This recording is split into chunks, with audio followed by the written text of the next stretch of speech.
What's up, Tejas? I'm here today with Sarah Guardiola. Hi. From My Valencia Designs. So thanks for coming to our office today, Sarah. Thank you for having me. You're welcome. So you said you're a little nervous, but you don't need to be nervous because we don't bite and we're friends with you. So That's true. I know. But thanks for being here again. And we wanted to learn a little bit about what you do and let our viewers kind of get a taste of all the services that you offer. So Sure. if you could just tell us a little bit about how you got started with your graphic design business. Okay. So I've been designing for about 15 or a little bit more than 15 years now. But back in 2017, I kind of took the plunge into the entrepreneur world because I had been laid off from a nonprofit here in town.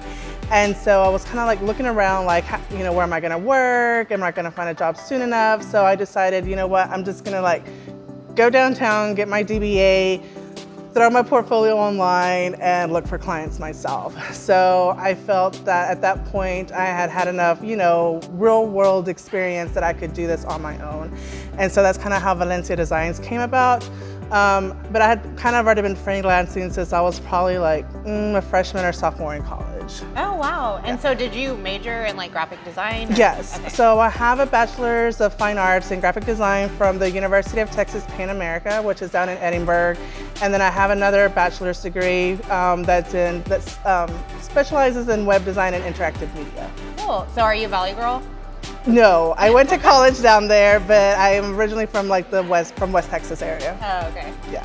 And so, I think a lot of the people that we've interviewed so far, they get started in their own business because they've gone through a layoff. Yeah. And I think that, a lot of people, I've been laid off myself twice. So, when you're laid off, you're kind of thinking what next?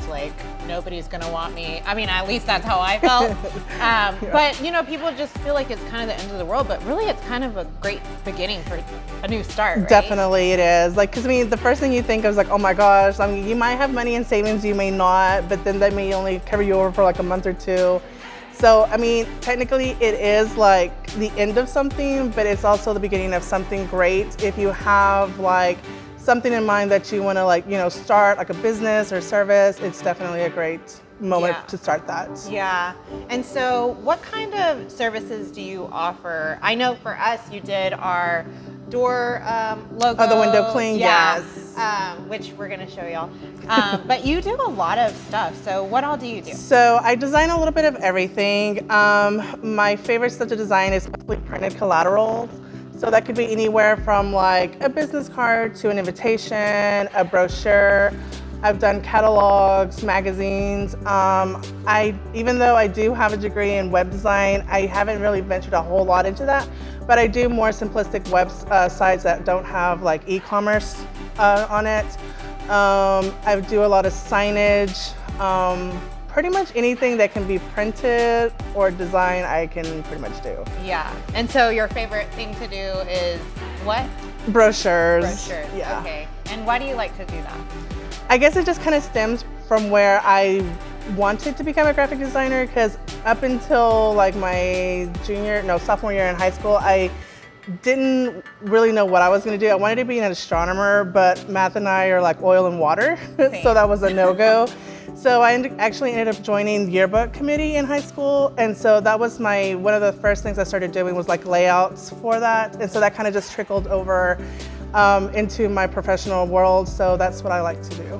Yeah. And do you find that a lot of businesses are still using actual Printed. hard copy printed brochures? Yes. So, there's a little both. So most, currently I do work for 2 local nonprofits. And so they do design an actual printed collateral piece. They may not order as many of them, but they'll probably order about 250. And then they'll upload a digital format to their website or that they'll email out. Yeah, and I know you did our business cards too, which they're really awesome. And they have the QR code and it links back to our YouTube channel. But that's another example of her great work. So what is your most complicated project and how do you stay current? I guess most complicated was because of COVID, like with restaurants, they were not wanting to use like actual like menus themselves because, well, one, the restaurants were closed, but then two, like when they finally opened up, they weren't wanting people to touch stuff. So QR codes, it's kind of funny with those because those came out like way back in the day. Yes. And they have resurfaced and they're more popular than ever. So definitely with QR codes, we've been able to get like certain messages across. People have been able to print them out, use them as window clings, just like leave behind stickers. So that was definitely one thing I had to stay abreast on because without a QR code, especially during this time, like you wouldn't be relevant. Yeah, absolutely. And I feel like we need a QR code here at our office too. So when people walk by, they can be like, just that's zap what it is. Yeah. Yeah. And then how do you stay current with what is like trending right now in the design world? So I'm part of a graphic design organization called AIGA. So they tend to have a lot of like monthly, quarterly talks with famous designers. Also Adobe, who is the company that I use for all my design programs. They also have like a yearly conference that I attend. So I just, kind of keep looking at their information they send out. And social media, like I always look up like hashtags like graphic designer or like, flyer. So it's just, just looking around and seeing what's out there. Yeah, definitely.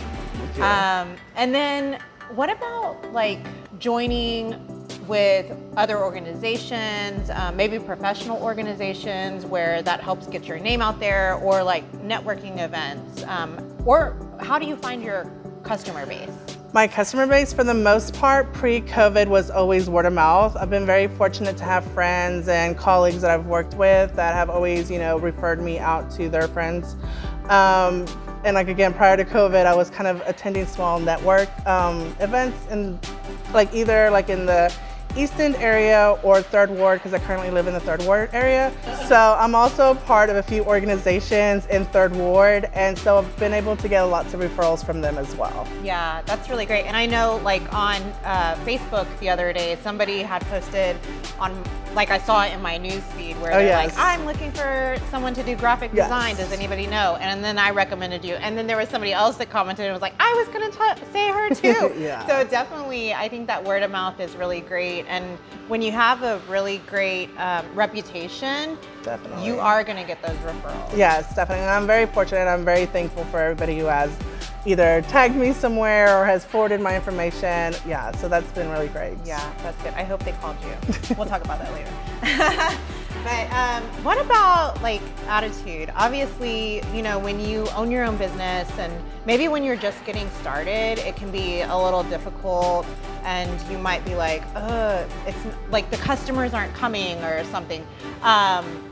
Did you face any obstacles when you first got started, and how did you overcome those obstacles? Yeah, so when I first got started, like I said, I'm not a native of Houston, so my hometown's about 6 hours away from here. My reach wasn't as large as I wanted it to be, but thankfully over time, over the last, that's been what, 5, 6 years, my network has grown, and so because of that, I've been able to either print out like postcards or send out I've also started like an email list, so people sign up on my website. I'm able to send out e-blasts with that. So there was a bit of time where it was just, trying to build that momentum up, but once it was going, it's been great so far. I haven't had any issue. In fact, now sometimes I'm having to turn down work because I just can't do it all at once. Yeah, and that's a great problem to have. Definitely. Have too many people coming to you because you do such a great job. So I want to talk to you a little bit about maybe like the secret to making a really visually appealing graphic or making a great brochure like you love to do. Like if somebody doesn't have the money right now to use your services and they wanted to try to do it on their own, like what would you recommend for them?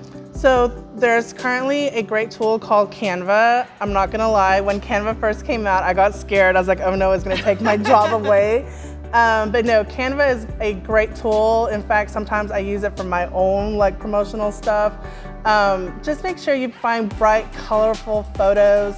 You always want to make sure they have like a high resolution because nobody wants to see like super pixelated images. Because you always want to make sure that whatever content or image looks the best it can.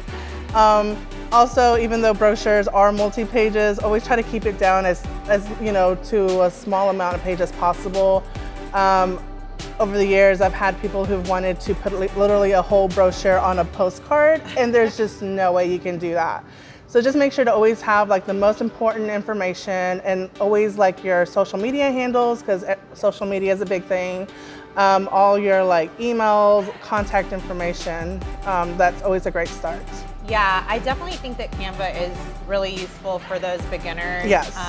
And I know me, like definitely people like you will not lose your job if there's people like me that exist, because I do not want to do your job. Sure. I know how to use Canva, but it would take me hours versus probably you taking like 1 hour to do it. So, we have something called Texas Trio, and you were kind of already snooping in our hat. I didn't know what it was for. I didn't know what it was for. But like, let's just hope you don't. It doesn't even like shake those. Let's hope you don't pick that same question. The same one, okay. But go ahead, you're gonna pick I will close my questions. eyes. Yeah, so pick the first one and read it out loud. What is your favorite song about Texas? Super corny and cliche, but it's like deep in the heart of Texas. Every time that plays, I get all excited and I clap along. Yeah, who doesn't like that song? Well, maybe my fiance. Oh, I know. Okay, go ahead and pick your next one. Those Midwesterners. Okay, what is the highest point in Texas? Do we even have a high point in Texas? Well, you're from West Texas. I feel like you should know that. I'm pretty sure it's in West Texas. Or like, I would say like that way. Somewhere like in the Big Bend National Park? Is it somewhere? So it's actually Guadalupe Peak. Oh, okay. Yeah, that is one answer I actually know. See. I feel like your fiance chose that question too. He probably would have. He always copies me since day one. Finish this.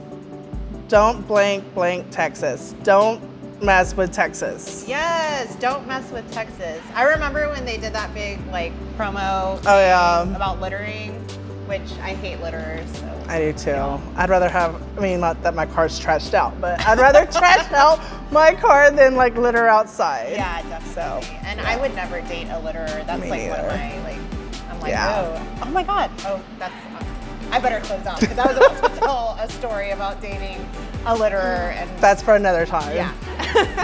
But Sarah, thank you so much for coming by, and it wasn't that bad, right? Like, no, it wasn't. I know, I get nervous, I'm weird. But we're gonna go ahead and drop Sarah's information down below so that if you are looking for a graphic designer, you know where to turn your way. Just send me the emails. Yeah. So if you're looking for a graphic designer and she has the time for your project, you know where to find her. Don't listen to them. Just email me. Yes. So, and we'll make sure that we drop your information so that people can find you on social media and see your great work.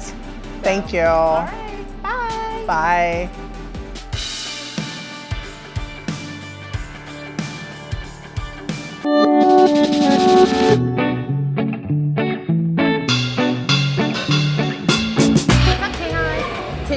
National Eat Your Vegetables Day, and so we're here at Houston Farmers Market. It's one of the newest and biggest farmers market here in Houston, and we have lots of vegetables in here to choose from, and my favorite vegetable are asparagus, and I love to cover them with lemon.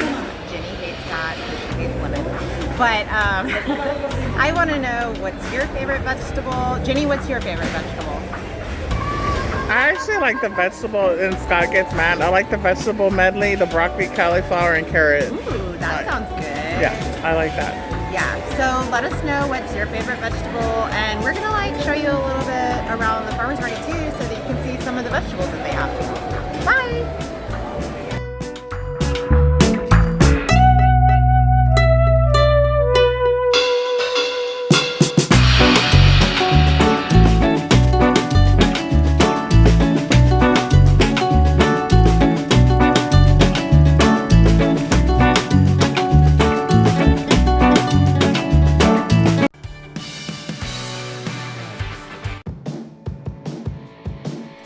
Don't forget to like, comment, and subscribe. Till next time, that's all, y'all.